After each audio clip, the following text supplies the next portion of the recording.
right, so the future of standards-based education on page 303.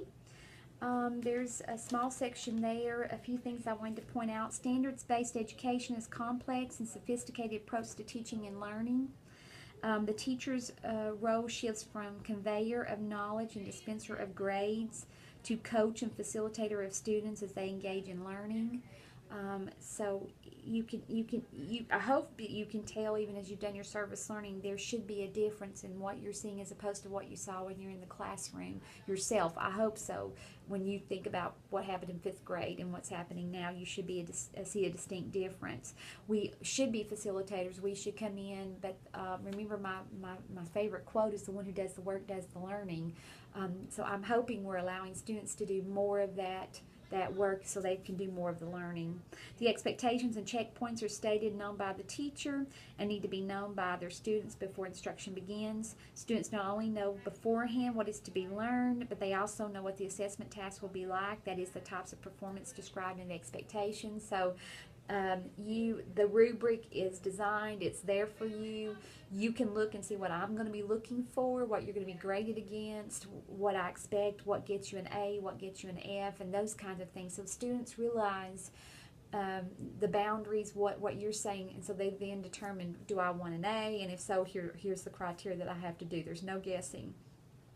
There is now a universal expectation that all decisions about instruction, student learning, and teacher and school quality will be based in data. One important consequence is that from now on, teachers need to pay significant attention to ways of assessing student learning and to using information to design and adjust instruction.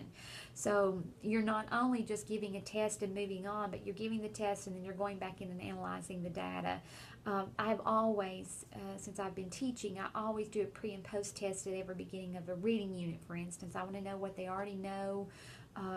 That tells me what I need to focus on.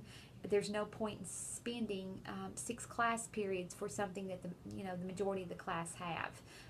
Those kinds of things. So you have to continually analyze. Most of the schools in Hamilton County anyway are using the ThingLink right now. It's testing every so many months. Or so many weeks. You go in and take the test, and it shows growth or lack of, so the teacher will know exactly what areas each of the individual student is not getting or what they didn't score well on. And these ThingLink tests are supposed to guarantee that your student will do well on the final assessment. We'll see. This part of the education, developing these rubrics, developing and designing these tests. A lot of the book companies have designed these for you, but they can be very generic, and I'm not sure that would fit exactly what you need, so you may be designing a few of these on your own. I don't see any rubric. When I left the school system, I saw plenty of exams and tests and quizzes and pre-tests and post-tests, but I didn't see any rubrics. That's all you're designing. So part of why we do the rubric in here and the rubric in the PBL, one of the PBL projects in 2010 is to get you familiar with how to use rubrics and how to write rubrics. So that's going to be part of your life from here on out as well.